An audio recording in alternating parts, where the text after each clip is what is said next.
Hey folks, David Stewart here. Hope you guys are having a fantastic day. Let's talk a little bit about Salem's Lot. This is the new HBO Max version of Salem's Lot, like a direct-to-streaming version of it. A little bit of a B-movie flavor for this adaptation. It's from Stephen King's 1975 novel, I think the second big novel that he published, Salem's Lot.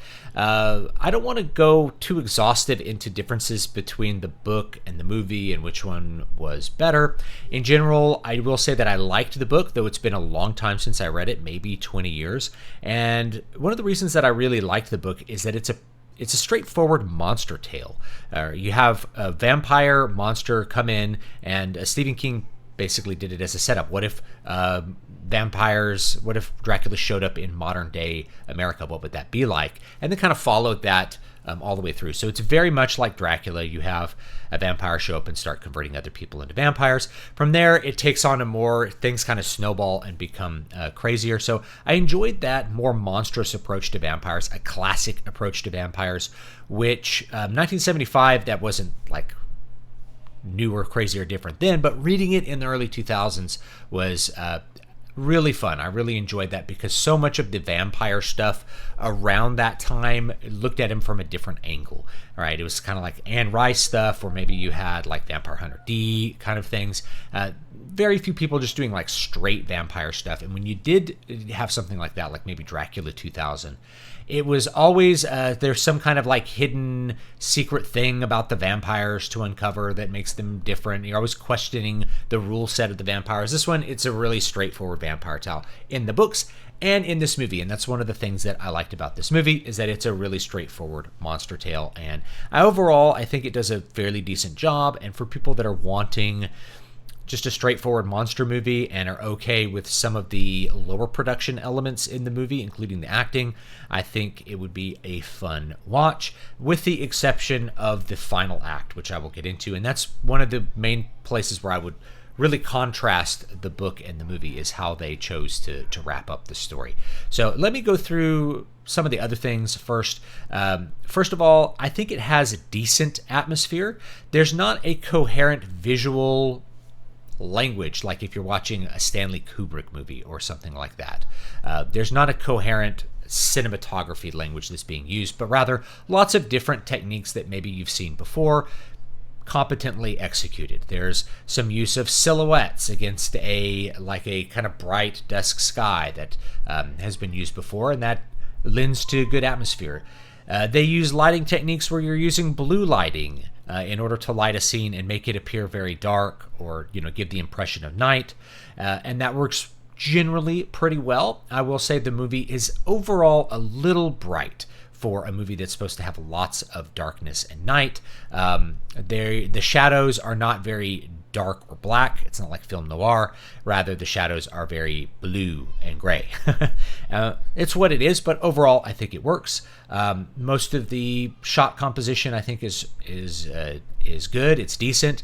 There's a lot of focus on actors and not a lot of focus on environment, and so that tends to make me think of TV. TV episodes tend to be shot that way because people are watching on smaller screens. It's not necessarily a bad or a good thing.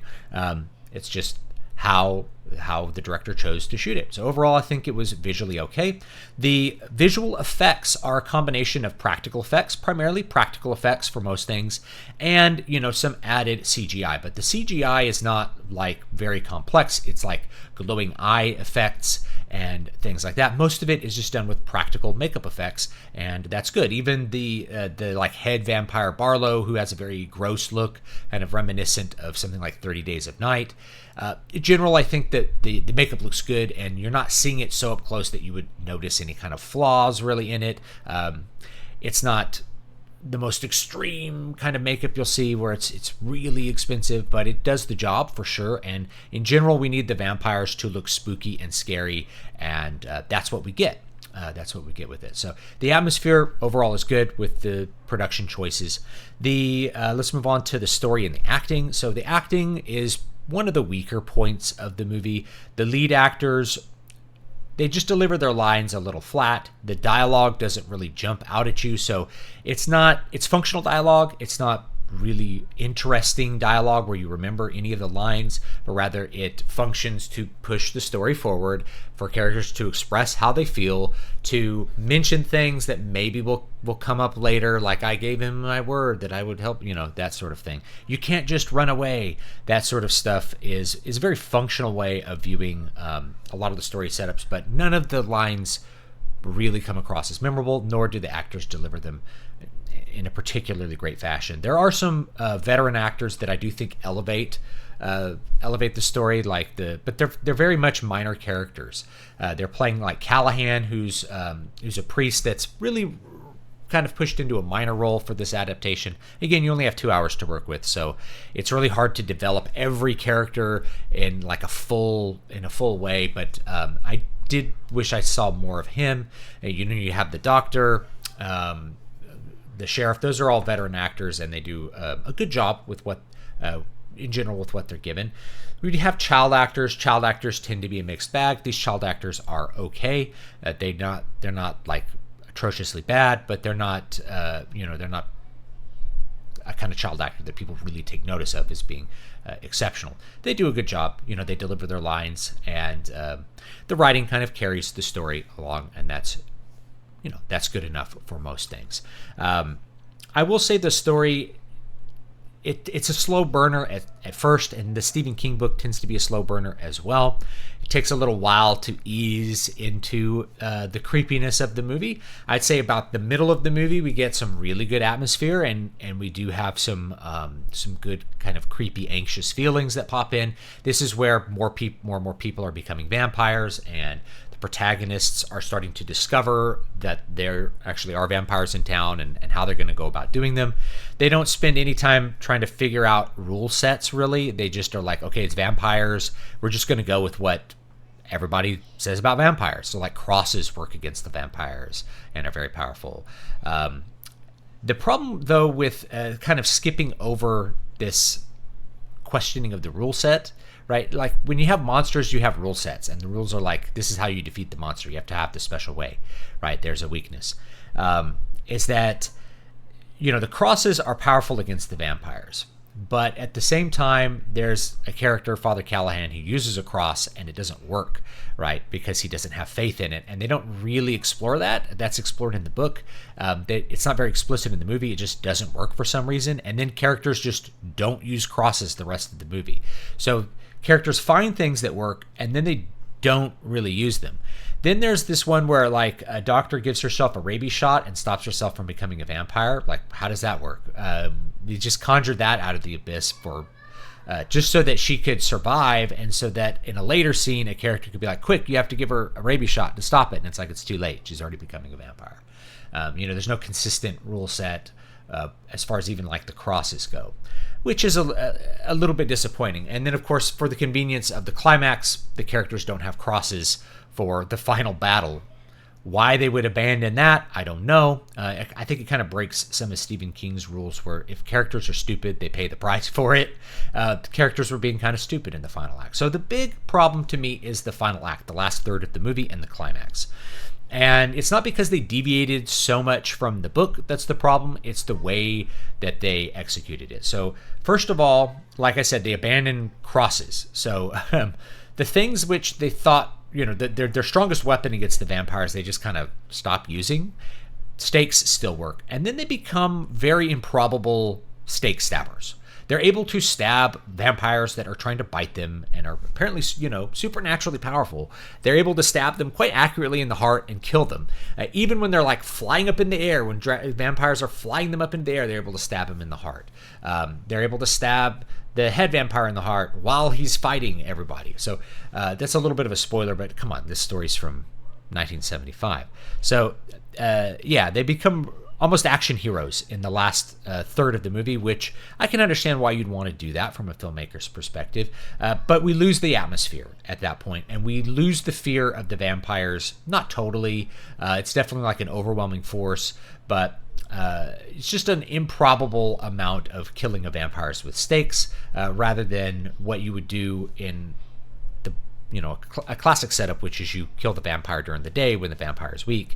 You don't kill the vampire at night when the vampire is strong, right? That would be rather foolish. And if we go back to the Dracula book, that's how they kill Dracula, is right at sundown. They're managed to finally catch him and do away with him while they've killed his wives during the day, that kind of thing. So that becomes quite improbable. There is a big climax where they're able to kill all the monsters. And so this is a thing that happens with a lot of horror movies, especially monster movies, where there's a lot of monsters. People are becoming vampires. People are becoming zombies. How do we kill them all? We need to kill them all at the end. So there's just a really, really improbable scenario. If you watch it, you're going to see it, and you might actually laugh like I did because of how silly the setup was and how silly the solution was to kill all the vampires. And it just kind of comes out of nowhere. And it doesn't make any sense about why the vampires would all be where they are, doing what they're doing, and acting the way that they're acting, and being where they are so that they can all be killed at once. I understand why they changed the climax so that they fight Barlow, like the head vampire, while he's awake, rather than coming in the book and killing him while he's asleep. That's what I remember. Again, it's been about 20 years.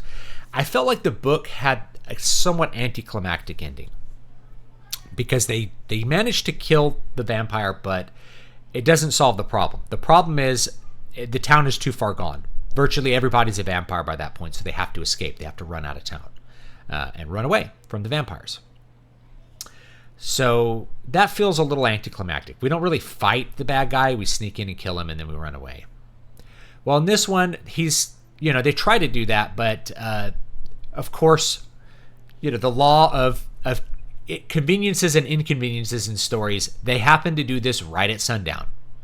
They figure it out right before the sun is going down, and they don't wait another day. They decide they have to attack him. Then he wakes up, and then they have to run away from him and have a little climax battle where they're finally able to kill the bad guy. And then the last two characters, Ben and the kid, I think Mark, they run out of town. So they do kind of do the book ending, but the difference is they actually fight the final vampire. And through the fighting of the final vampire, I kind of realized that I enjoyed the book ending more than I thought I did, that it was a pretty good ending. It's a somewhat muted resolution. You've accomplished what you really needed to, but you didn't save everybody. People died. People became vampires along the way, and you have to figure out how to fix that later. I think I don't know if it was the original edition of the book, but I think they come back in like an epilogue or something and burn the town, or maybe that's in the prologue. They burn the town down, and so that's the way that they're going to kill the vampires later, which makes sense, and that's a way to do it, right? So it made me appreciate the book ending a little bit more. And I think if you had a fight with the head vampire minus the very improbable climactic solution to killing all the vampire people, it would have been a little bit better. Nevertheless, I still think there was lots of good little twists and turns as the movie was going on. Some interesting betrayals that happen at just the right time, kind of come out of nowhere, but it's okay because they keep the tension high. So in general, I think it's a good B movie. If you're wanting a monster movie, if you're wanting to watch some protagonists figure out the solution to fighting monsters, that's what you want. Salem's Lot will deliver that, and I don't think it suffers too much for lack of budget, except in a couple of the ways that I talked about. And in fact, it inspires me a little bit because it is a good example of what kind of movie and what kind of story you could tell with a modest budget. That you don't need millions upon millions of dollars to tell a good horror story. I love writing horror. I've written several horror books. Do I have some that are here? Here's a fantasy horror book I wrote live. On the air. So yeah, I've written horror books, and what I like about imagining horror and I like about horror movies is that you can accomplish them with a more modest budget, with good practical effects and the things that people expect. It's more about how you execute it, how you keep the story tension going.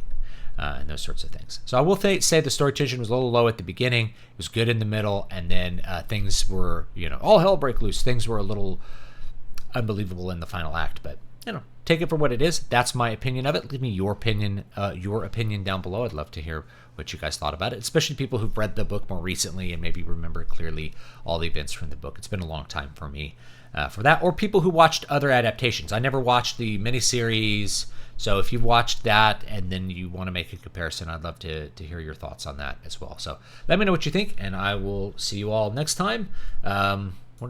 What's a horror book? Eyes in the Walls. I'll link Eyes in the Walls. That's a good horror book. And Voices of the Void. Those are both good. And Wasting Desert. This one right here. There's a picture of it. So anyway, check that out, and I will see you guys next time. And don't forget to join my Patreon. You get a free book every month. Wasting Desert is actually the free book. It's a fantasy horror book for the month of October. So have a great one, and I'll see you all next time. Hey, there's another horror book.